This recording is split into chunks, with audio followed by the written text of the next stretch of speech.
and welcome to today's class. I am Dr. Niti Rathore, author of the website chempandit.com, जिसके YouTube channel पर आप ये video देख रहे हैं. स्टूडेंट्स, अगर आपको उस चैनल के वीडियो लेसन्स, वीडियो कंटेंट पसंद आ रहे हैं, then please do like and subscribe the channel and also share this with your friends. आज हम पढ़ेंगे क्लास 7 का chapter 1 nutrition in plants. Class 6 में हमने पढ़ा है किस तरह से animals and human beings nutrition gain करते हैं from the food that we eat. उनकी फीडिंग हैबिट्स भी हमने डिस्कस करी, फूड के सोर्सेज भी हमने डिस्कस करे. आज इस चैप्टर में, क्लास 7 के इस चैप्टर में हम देखेंगे कि प्लांट्स में न्यूट्रिशन कैसे होता है, प्लांट्स कैसे न्यूट्रिशन गेन करते हैं, वो ऐसा क्या कंज्यूम करते हैं, या ऐसी क्या प्रोसेसेस होती हैं, या क्या मेथड्स होते हैं जिससे वो न्यूट्रिशन गेन करते हैं. ठीक है, तो चलिए डिस्कस करते हैं.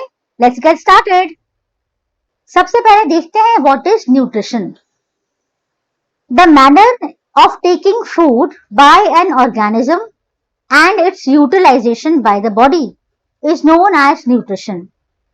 एक ऑर्गेनिज्म किस तरह से फूड को कंज्यूम करता है ना, और किस तरह से उसकी बॉडी उसको यूटिलाइज करती है, इसे कहते हैं न्यूट्रिशन. न्यूट्रिशन के लिए बहुत सारे कंपोनेंट्स हैं फूड के, like carbohydrates, proteins, fats, vitamins and minerals. ये 5 कंपोनेंट्स हैं ऑफ फूड. इन सब को मिलाकर कहते हैं न्यूट्रिएंट्स. ठीक है, यहीं से नाम आया है न्यूट्रिशन. न्यूट्रिएंट्स से मिलता है न्यूट्रिशन. क्लियर?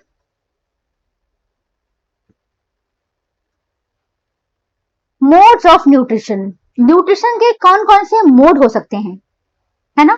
तो न्यूट्रिशन के 2 मोड्स होते हैं प्लांट्स में. ध्यान रखिए, हम प्लांट्स की बात कर रहे हैं. प्लांट्स में 2 तरह के न्यूट्रिशन के मोड्स हो सकते हैं, यानी 2 तरीके हो सकते हैं जिससे प्लांट्स न्यूट्रिशन लें, न्यूट्रिशन गेन करें. पहला है ऑटोट्रोफिक और दूसरा है हेटेरोट्रोफिक. ठीक है, पहला है ऑटोट्रोफिक. ऑटोट्रोफिक, जैसा कि हमें नाम से समझ में आ रहा है ना, ऑटो यानी खुद. ऑटो का मतलब होता है खुद.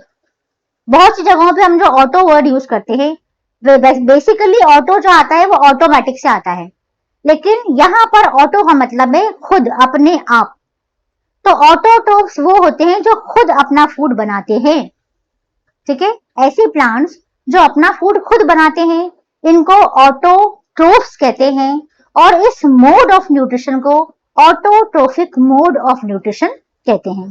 ठीक है, तो इस मोड में मैंने कहा कि प्लांट्स अपना फूड खुद बनाते हैं सिंपल सब्सटेंसेस को यूज करके. ठीक है, तो हमेशा ध्यान रखिए, प्लांट्स जो हैं वो सभी ऑटोट्रोफ्स कहलाएंगे. ठीक है, कौन से प्लांट्स? Green plants. ये बहुत जरूरी पॉइंट है कि ग्रीन प्लांट्स ही ऐसे प्लांट्स होते हैं जो अपना फूड बना सकते हैं. ऐसे प्लांट्स जो ग्रीन नहीं है कलर में, कई प्लांट्स होते हैं जो पिंक कलर के होते हैं, पर्पल कलर के होते हैं, रेड कलर के हो सकते हैं. ये अपना फूड खुद नहीं बना सकते हैं और ये दूसरे पर डिपेंड करते हैं फूड के लिए. ठीक है, तो ग्रीन प्लांट्स मैंने बोला, ऐसे प्लांट्स जिनमें एक पिगमेंट होता है, उस पिगमेंट का नाम है क्लोरोफिल, और ये पिगमेंट ग्रीन कलर का है. इसी पिगमेंट की वजह से, पिगमेंट एक तरह का लिक्विड, तो इसी पिगमेंट की वजह से प्लांट्स ग्रीन कलर के रहते हैं. तो अगर प्लांट्स ग्रीन कलर के हैं यानी इनमें क्लोरोफिल है, तो क्लोरोफिल की प्रेजेंस में ही प्लांट्स सनलाइट की हेल्प से और सिंपल सब्सटेंसेस को यूज करके अपना फूड बनाते हैं. सिंपल सब्सटेंसेस यानी कौन से? Carbon dioxide and water. Plants sunlight की प्रेजेंस में क्लोरोफिल यूज करके क्या करते हैं? कार्बन डाइऑक्साइड जो एटमॉस्फेयर में है उसे लेते हैं, और वाटर जो हम प्लांट्स को प्रोवाइड करते हैं ड्यूरिंग वाटरिंग, तो रूट से वो वाटर को लेते हैं.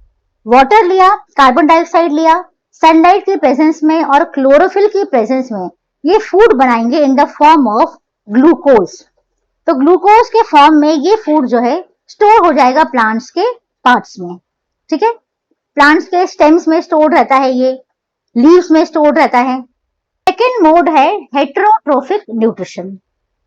हेटेरोट्रोफ यानी एक हो गए जो अपना फूड खुद बना रहे हैं, दूसरा वो जो अपना फूड खुद नहीं बना सकते हैं बल्कि दूसरे प्लांट्स पर डिपेंड करते हैं, इन्हें कहेंगे हेटेरोट्रोफ्स। तो ऐसे प्लांट्स, ऐसे ऑर्गेनिजम्स जो दूसरों पर डिपेंड करते हैं अपने फूड के लिए, न्यूट्रिशन के लिए, उन्हें कहते हैं हेटेरोट्रोफ्स। और ये जो मोड ऑफ न्यूट्रिशन है ये कहलाता है हेटेरोट्रोफिक मोड ऑफ न्यूट्रिशन। ठीक है, तो इसका मतलब ये हुआ कि बाकी जो एनिमल्स हैं, इवन जो हम ह्यूमन बीइंग्स हैं, और जो बाकी जो नॉन ग्रीन प्लांट्स हैं, ये सभी हेटेरोट्रोफिक की किसमें आएंगे, हेटेरोट्रोफ्स कहलाएंगे, इस कैटेगरी में आएंगे, क्योंकि ये अपना फूड खुद नहीं बनाएंगे बल्कि ये ऑटोट्रोफ्स पर डिपेंड करेंगे अपने फूड के लिए। क्लियर? हमने अभी अभी पढ़ा कि ऑटोट्रोफ्स अपना फूड खुद बनाते हैं, है ना। मैंने बताया आपको क्लोरोफिल की मदद से सनलाइट की प्रेजेंस में कार्बन डाइऑक्साइड और वाटर को यूज करके ग्लूकोज बनाते हैं ग्रीन प्लांट्स, यही ग्लूकोज उनका फूड है। ठीक है, ये जो पूरी प्रोसेस है ये बहुत ही फेमस, बहुत ही इंपॉर्टेंट प्रोसेस है, नोन एज फोटोसिंथेसिस। ये देखिए, फोटोसिंथेसिस, इसका नाम से आपको समझ में आएगा, फोटो यानी लाइट। साइंस में हम जब भी फोटो टर्म यूज करते हैं उसका मतलब हमेशा होता है लाइट। ठीक है, तो लाइट के प्रेजेंस में सिंथेसिस, सिंथेसिस होना यानी बनना, प्रिपरेशन, प्रिपेयर होना। तो यहाँ क्या प्रिपेयर हो रहा है, फूड। तो लाइट के प्रेजेंस में जो सिंथेसिस हो रहा है, फोटोसिंथेसिस। ठीक, तो फोटोसिंथेसिस वो प्रोसेस है जिसमें ग्रीन प्लांट्स, कौन से ग्रीन प्लांट्स, ग्रीन प्लांट्स यानी कि उनमें क्लोरोफिल है। तो green plants, that means plants containing chlorophyll. They prepare their food from simple substances like carbon dioxide and water in the presence of sunlight. ठीक है, तो आज से आपको हमेशा याद रखना है ये प्रोसेस फोटोसिंथेसिस। आज के बाद हमेशा आप इसको बार बार पढ़ेंगे, बार बार इसको जगह जगह सुनेंगे। ठीक है, और आपको हमेशा याद रहेगा कि फोटोसिंथेसिस कौन सी प्रोसेस है। ठीक है, फोटोसिंथेसिस की इस प्रोसेस को हम रिप्रेजेंट कर सकते हैं कुछ स्टेप्स में, है ना। पहला स्टेप रहेगा आपका कि जो ग्रीन लीव्स होती हैं वो सनलाइट की एनर्जी को लेती हैं, उसको कैप्चर कर लेती हैं। इस सेकेंड स्टेप में इस एनर्जी को वो यूज करती हैं फूड बनाने के लिए from using carbon dioxide and water, और फूड वो बनाती है in the form of simple sugar called glucose. ठीक है, तो प्लांट ने क्या करा, प्लांट की लीव्स ने एनर्जी को कैप्चर किया, सनलाइट की एनर्जी को। ठीक है, और उस लाइट को, इस एनर्जी को यूज करके सिंपल सब्सटेंसेस जैसे कार्बन डाइऑक्साइड एंड वाटर से उन्होंने क्या बनाया, simple sugar known as glucose. यही है उनका फूड। ग्रीन प्लांट्स बेसिकली अगर हम देखें तो ग्रीन प्लांट्स एनर्जी को कन्वर्ट करते हैं फ्रॉम सनलाइट, सनलाइट की जो एनर्जी है उसे कन्वर्ट कर देते हैं into chemical energy by making carbohydrate. क्यों कह रहे हैं हम ऐसा, क्योंकि जो ग्लूकोज है वो क्या है, वो कार्बोहाइड्रेट की कैटेगरी में आता है। हमने अभी अभी पढ़ा था कि न्यूट्रिएंट्स क्या होते हैं, जो भी हम फूड खाते हैं वो किसी ना किसी एक न्यूट्रिएंट की कैटेगरी में आता है। न्यूट्रिएंट्स हमने 5 पढ़े अभी अभी। 5 न्यूट्रिएंट हो सकते हैं, कार्बोहाइड्रेट्स, फैट्स, प्रोटीन्स, विटामिन्स, है ना, मिनरल्स। ठीक है, तो ये जो ग्लूकोज है कार्बोहाइड्रेट की कैटेगरी में आता है। तो हम इन शॉर्ट ये कह सकते हैं कि ग्रीन प्लांट्स सनलाइट की एनर्जी को कन्वर्ट कर देते हैं into chemical energy by making carbohydrate, by converting carbon dioxide and water into carbohydrate. ठीक है, अब हमने पहला डिस्कस कर लिया ऑटोट्रोफिक मोड ऑफ न्यूट्रिशन। अब हम देखते हैं अदर मोड्स ऑफ न्यूट्रिशन। हमने पढ़ा सेकेंड मोड हो सकता है हेटेरोट्रोफिक न्यूट्रिशन। तो जब प्लांट्स दूसरे किसी प्लांट पे या दूसरी चीजों पर रिलाई करते हैं फॉर देयर न्यूट्रिशन तो कहलाता है हेटेरोट्रोफिक मोड। ठीक है, अब ये जो हेटेरोट्रोफिक मोड है इसको हम डिटेल में डिस्कस करेंगे, कितने टाइप का ये हो सकता है। तो ऐसे प्लांट्स जो क्लोरोफिल कंटेन नहीं करते हैं, मैंने पहले बताया आपको, वो अपना फूड नहीं बना सकते हैं। ठीक है, और इसलिए ये दूसरे प्लांट्स और दूसरी लिविंग बॉडीज पर डिपेंड करते हैं for their nutrition. Mode of nutrition जिसमें ऑर्गेनिज्म अपना फूड मैन्युफैक्चर नहीं करता है और डिपेंड करता है दूसरे प्लांट्स एंड एनिमल्स पर, इस मोड को कहते हैं हेटेरोट्रोफिक न्यूट्रिशन। ठीक है, ये मैंने पहले भी बताया है। इस तरह के न्यूट्रिशन को फर्दर क्लासिफाई किया जाता है इनटू 4 टाइप्स। फर्स्ट है पैरासिटिक मोड। ठीक है, क्या कर रहे हैं हम लोग इस वक्त?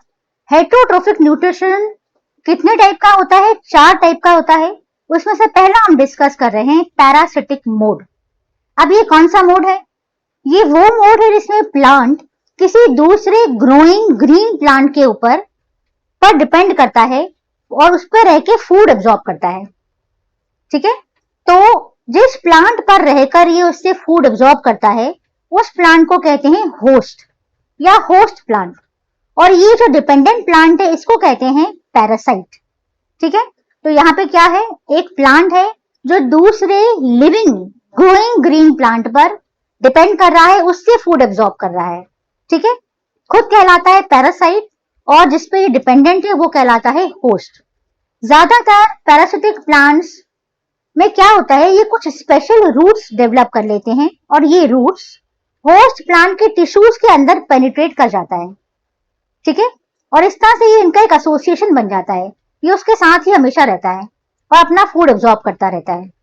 इसका बेस्ट एग्जाम्पल है टेपवर्म्स, हुकवर्म।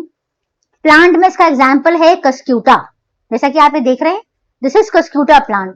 ये प्लांट दूसरे प्लांट के ऊपर पूरी तरीके से डिपेंडेंट रहता है। ये छोटे छोटे रूट्स निकाल लेता है जो होस्ट प्लांट के टिश्यूज के अंदर जाके एम्बेड हो जाते हैं। ठीक है, इसके अलावा इसका एग्जाम्पल है लीचेस, लाइस। जो लाइस हमारे बालों में होती है ना, it is also a parasite, क्योंकि वो फूड कहां से लेती है? हमारे ब्लड से। ठीक है, तो lice is also a parasite, ticks are also a parasite. ठीक है,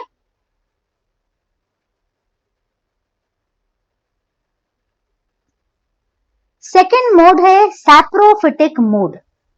इस मोड में प्लांट्स जो न्यूट्रिशन एब्जॉर्ब करते हैं वो dead and decaying organic matter से ऑब्टेन करते हैं। ठीक है, तो इस मोड में प्लांट्स अपना न्यूट्रिशन एब्जॉर्ब करते हैं dead and decaying organic matter से। प्लांट्स जो इस तरह का मोड दिखाते हैं उन्हें सैप्रोफाइट्स कहते हैं। क्या कहते हैं? Saprophytes. So you always need to remember this. ऐसे प्लांट्स जो saprophytic mode of nutrition show करते हैं, they are known as saprophytes. Saprophytes करते क्या है?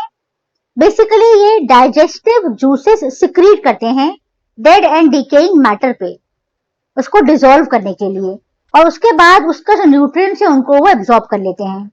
ठीक है, इसका एग्जांपल है मशरूम्स। जी हाँ, मशरूम जो कि एज अ फूड हम कंज्यूम करते हैं। इसके अलावा यीस्ट, मोल्ड्स और कुछ बैक्टीरिया भी इसके एग्जांपल्स हैं। क्या करते हैं ये?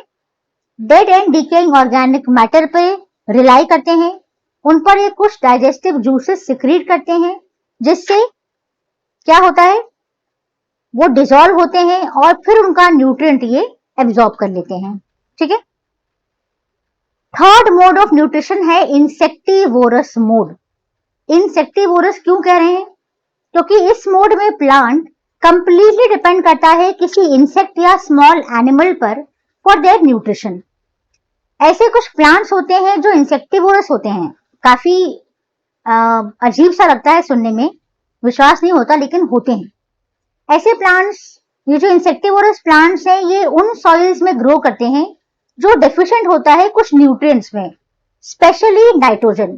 तो बेसिकली नाइट्रोजन डेफिशिएंट यानी नाइट्रोजन की कमी वाले सॉइल में ग्रो करता है। ये प्लांट्स ग्रीन होते हैं और फोटोसिंथेसिस भी कैरी आउट करते हैं अपना फूड बनाने के लिए।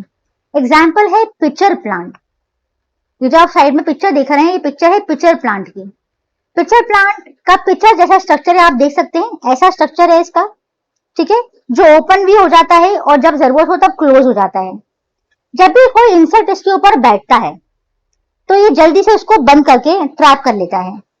ट्रैप करता है, उसके बाद फिर ये उसको डाइजेस्टिव जूसेस सिक्रीट कर करके धीरे धीरे डाइजेस्ट कर लेता है। ठीक है, तो ये जो अंदर जो इसके बन जाता है ना, इसको पिच कहते हैं, इसीलिए इसका नाम है पिचर प्लांट। मतलब अंदर जो एक डीप सा जो एक जगह है, एक स्पेस बनी हुई है, इसको पिच कहते हैं, इसीलिए इसका नाम है पिचर प्लांट। एक बार और बताऊं आपको, इसका नाम है पिचर प्लांट। ये सबसे बड़ा एग्जाम्पल है इंसेक्टिवोरस प्लांट्स का। क्या करता है, ये बेसिकली इंसेक्ट को कंज्यूम कर लेता है। कोई भी इंसेक्ट अगर इस पे आके बैठता है तो जल्दी से ये उसको बंद हो जाता है, बंद होकर उसको ट्रैप कर लेता है। फिर धीरे धीरे डाइजेस्टिव जूसेस सिक्रीट करता है अपनी पिच में, जो अंदर स्पेस है उसमें, और उस पूरे एनिमल को डाइजेस्ट कर लेता है। ठीक है, इस तरह से एक और एग्जाम्पल है Venus fly trap. Venus fly trap भी एक हाईली मॉडिफाइड लीफ होता है। ये एक लीफ है जो हाईली मॉडिफाइड है। इसके भी इनर सरफेस पे छोटे छोटे स्टिफ हेयर होते हैं, बाल होते हैं। ठीक है, इनर सरफेस पे छोटे छोटे कड़क से हेयर होते हैं। जब कोई भी इंसेक्ट इस लीफ पर बैठता है तो ये जल्दी से शट हो जाता है, बंद हो जाता है, उसको ट्रैप कर लेता है और धीरे धीरे उसको डाइजेस्ट कर लेता है। तो इस तरह से ये एक प्लांट है, लेकिन ये इंसेक्ट्स को ईट करता है, इंसेक्ट्स पर कंज्यूम करता है ना। बहुत ही मतलब दिस इज नेचर। नेचर में बहुत सी ऐसी चीजें, ऐसी प्रोसेसेस, ऐसी चीजें होती हैं जो हम विश्वास ही नहीं कर सकते, जिन्हें हम बिलीव नहीं कर सकते, but they are there. Next है सिम्बायोटिक मोड। सिम्बायोटिक रिलेशनशिप हम अक्सर यूज करते हैं, ध्यान रखिए।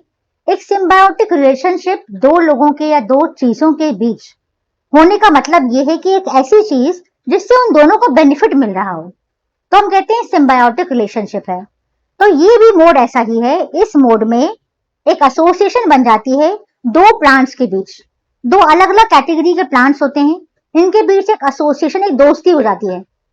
ठीक है, और इस दोस्ती में दोनों को ही क्या होता है, बेनिफिट होता है, दोनों को बेनिफिट मिलता है।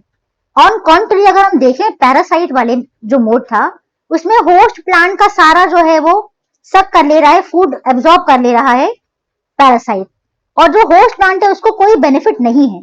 लेकिन यहाँ पर दोनों ही प्लांट्स को बेनिफिट है।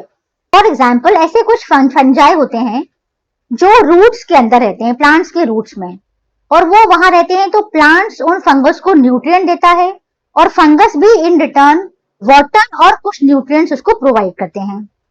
अगर ऑर्गेनिजम्स की बात करें तो लिचेंस इसका एग्जाम्पल है। लिचेंस में क्या होता है, एक पार्टनर होता है जिसमें क्लोरोफिल होता है, यानी एक ग्रीन प्लांट होता है, अक्सर वो एक अलगी होता है। ठीक है, और एक फंगस होता है, वो साथ में रहते हैं, उनके बीच में सिम्बायोटिक रिलेशनशिप रहती है। फंगस शेल्टर देता है, वाटर देता है और मिनरल्स देता है अलगा को। ठीक है, एंड इन रिटर्न उसको क्या मिलता है, अलगा उसको फूड देता है जो वो बनाता है। ठीक है, तो इस तरह से हो गया सिम्बायोटिक रिलेशनशिप। ठीक है, फंगस क्या दे रहा है, shelter, water and minerals provide कर रहा है टू अलगा, और अलगा इन रिटर्न उसको फूड बना के दे रहा है, फोटोसिंथेसिस की प्रोसेस से फूड प्रिपेयर कर रहा है। तो इस तरह से दोनों को ही बेनिफिट है। ये एक ऐसी एसोसिएशन है, एक ऐसी दोस्ती है, फ्रेंडशिप है। ठीक है, तो this is known as symbiotic mode of nutrition. ठीक, now let's discuss how nutrients are replenished in the soil. क्यों हम ये टॉपिक पढ़ रहे हैं, सॉइल में न्यूट्रिएंट्स कैसे रिप्लेनिश होते हैं, यानी वापस कैसे बन जाते हैं। ये टॉपिक हम इसलिए पढ़ रहे हैं क्योंकि हम जानते हैं कि plants minerals and nutrients soil से एब्जॉर्ब करते हैं। एज अ रिजल्ट उन्हें बहुत सारा न्यूट्रिएंट्स मिलता है और वो ग्रो करते हैं। लेकिन इस पूरी प्रोसेस में सॉइल में जो न्यूट्रिएंट्स प्रेजेंट हैं वो डिक्रीज होते जाते हैं, है ना, यानी सॉइल डिप्लीट होती जाती है, उसकी क्वालिटी खराब होती जाती है, इसमें न्यूट्रिएंट्स कम होते जाते हैं। तो ये न्यूट्रिएंट्स सॉइल में वापस कैसे आएंगे, तो वापस ये न्यूट्रिएंट्स आते हैं by adding fertilizers and manures. Yes, जब एग्रीकल्चर में सॉइल में फर्टिलाइजर ऐड करते हैं, मैन्योर देते हैं प्लांट्स की ग्रोथ के लिए, की अच्छी ग्रोथ के लिए, तो ये जो फर्टिलाइजर्स और मैन्योर्स हैं इनमें न्यूट्रिएंट्स होता है। न्यूट्रिएंट्स जैसे कि नाइट्रोजन, पोटेशियम, फास्फोरस एक्सेट्रा, बहुत सारे माइक्रो न्यूट्रिएंट्स भी होते हैं जो बहुत ही कम क्वांटिटी में रिक्वायर्ड रहते हैं। न्यूट्रिएंट्स ऑल्सो रिप्लेनिश होते हैं, यानी वापस प्रोड्यूस होते हैं सॉइल में लेग्यूमिनस क्रॉप से। लेग्यूमिनस क्रॉप जैसे कि ग्राम, सभी तरह की दालें, ग्राम यानी चना, पीस, मटर, मूंग, बीन्स, सभी तरह की दालें, राजमा, चने, बीन्स, ये सभी लेग्यूमिनस प्लांट्स कहलाते हैं they are very very rich source of protein. ये लेग्यूमिनस इसलिए कहलाते हैं क्योंकि इनके रूट में नोड्यूल्स होते हैं, गोल गोल से बॉल लाइक स्ट्रक्चर होती है नोड्यूल्स। इन नोड्यूल्स में बैक्टीरिया होते हैं जिन्हें बोलते हैं राइजोबियम बैक्टीरिया। ये राइजोबियम बैक्टीरिया एटमॉस्फेरिक नाइट्रोजन को कन्वर्ट करता है सॉल्यूबल फॉर्म में नाइट्रेट्स एंड नाइट्राइट्स में, और बदले में ये जो रूट्स हैं यानी जो प्लांट्स हैं ये बैक्टीरिया को फूड एंड शेल्टर देते हैं। तो इस तरह से ये बहुत अच्छा एग्जाम्पल हो जाता है किसका, सिम्बायोटिक मोड ऑफ न्यूट्रिशन का, जो हमने अभी अभी पढ़ा। ठीक है, तो इस तरह से हम जो पढ़ रहे हैं उसी में हमें अपने किसी ना किसी टॉपिक का एग्जाम्पल जो है वो मिल जाता है। चलिए, I hope this is clear to everyone. So that's all in today's class. आज हमने डिस्कस किया कि प्लांट्स में दो तरह का न्यूट्रिशन पॉसिबल होता है, heterotrophic nutrition and autotrophic nutrition. इनको हमने डिटेल में डिस्कस किया है। आई होप कि आपको सब कुछ क्लियर है। Still if you have any doubt, do post your doubts in the comment box and I will get back to you. Also, if you like the video lessons, do like and subscribe the channel, and also don't forget to share it with your friends. So see you in the next class. Until then, take care. Goodbye.